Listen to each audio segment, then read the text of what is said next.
साथीहरु, आजको यस भिडियोमा कक्षा 12 को परीक्षा छट लगत्तै र यसका साथै परीक्षा तालिका र मोडालिटी दशैं अघि नै सार्वजनिक गराउने भन्ने कुरा जानकारी गराउन चाहन्छु।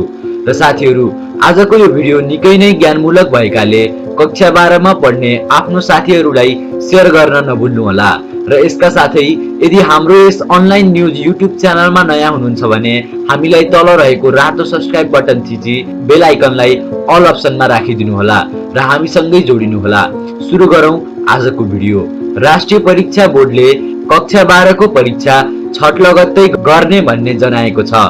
बोर्डका अध्यक्ष मन्त्री चन्द्रमणि पोखरेलले मन्त्री परिषदको बैठकमा परीक्षाको तालिका र मोडालिटी दशैं अघि नै सार्वजनिक हुने बताएका छन्। मन्त्री परिषदले परीक्षा लिने बाटो खुलाइदिएको छ, पौडेलले भने। छट लगत्तै परीक्षा लिने गरी तयारी थालेका छौं। सोमबार मन्त्री परिषदको निर्णय सुनाउँदै सरकारका प्रवक्ता समेत रहेको परराष्ट्र मन्त्री प्रदीप गेवालीले तीनै तहले जारी गरेको स्वास्थ्य सुरक्षाको मापदण्ड पूर्ण रूपमा पालना गरी परीक्षा सञ्चालनको स्वीकृति दिएको जानकारी दिएका थिए। मन्त्री परिषद बैठकले शिक्षा मन्त्रालयको सिफारिसमा आयोग, विश्वविद्यालय, बोर्ड, प्रतिष्ठान र विद्यालयलाई सबै तहको परीक्षा सञ्चालन गर्न सैद्धान्तिक स्वीकृति दिने निर्णय गरेको थियो। र साथीहरु, यसका साथै परीक्षा तालिका र मोडालिटी 1-2 दिनमै सार्वजनिक गरिने जानकारी प्राप्त गरेका छौं। बोर्डका अध्यक्ष पौडेलले परीक्षा तालिका र मोडालिटी बारे 1-2 दिनमा निर्णय सार्वजनिक गर्ने बताएका छन्। दशैं अघि नै परीक्षा तालिका र मोडालिटी कस्तो हुन्छ भन्ने बारे निर्णय गर्छौं, पौडेलले भने। छट लगत्तै परीक्षा लिने र परीक्षा तालिका सार्वजनिक छिटै नै गर्ने बताएका छन्।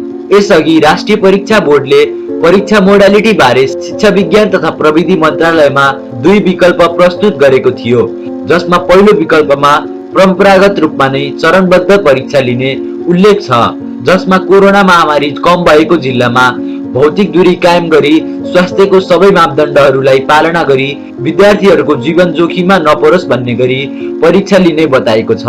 र दोस्रो विकल्पमा 100 पूर्णाङ्क लिखित परीक्षा नलिई केही प्रतिशत लिखित र केही प्रयोगात्मक लिने सुझाव पनि पेश गरेको थियो। साथीहरु, आजको यस भिडियोमा हामीले सबैभन्दा महत्त्वपूर्ण कुरा चाहिँ छट लगत्तै 12 कक्षाको परीक्षा हुने र परीक्षा तालिका छिटै नै आउने भन्ने थाहा पायौं। यदि यस्तै नयाँ र निष्पक्ष न्यूजहरू सबैभन्दा पहिला सुन्न चाहनुहुन्छ भने तल रहेको रातो सब्स्क्राइब बटन थिची बेल आइकनलाई अल अप्सनमा राखिदिनु होला। र साथसाथै साथीहरु, यो भनाइमा तपाईहरु कतिको सहमत हुनुहुन्छ? आफ्नो सहमत वा असहमत जनाउँदै आफ्नो गुनासोहरू हाम्रो कमेन्ट बक्समा कमेन्ट गर्न नभुल्नु होला। र यदि तपाई बसेको ठाउँमा समस्या छ भने समस्यालाई यही कमेन्ट बक्समा खुलाइदिनु होला। हामी तपाईको गम्भीर समस्या र गुनासोलाई अर्को भिडियोमा छलफल गर्नेछौं। साथीहरु, तपाईहरुलाई केही प्रतिशत रूपमा लिखित र केही प्रतिशत रूपमा प्रयोगात्मक लिने विकल्प राम्रो लाग्यो कि परम्परागत रूपमा नै चरणबद्ध परीक्षा लिने उल्लेख छ, जसमा कोरोना महामारी कम भएका जिल्लामा भौतिक दूरी कायम गरी स्वास्थ्यका सबै मापदण्डहरूलाई पालना गरी विद्यार्थीहरूको जीवन जोखिममा नपरोस् भन्ने गरी परीक्षा लिने विकल्प राम्रो लाग्यो? यो मध्ये कुन विकल्प राम्रो लाग्यो? यो पनि कमेन्ट बक्समा कमेन्ट गर्न नभुल्नु होला।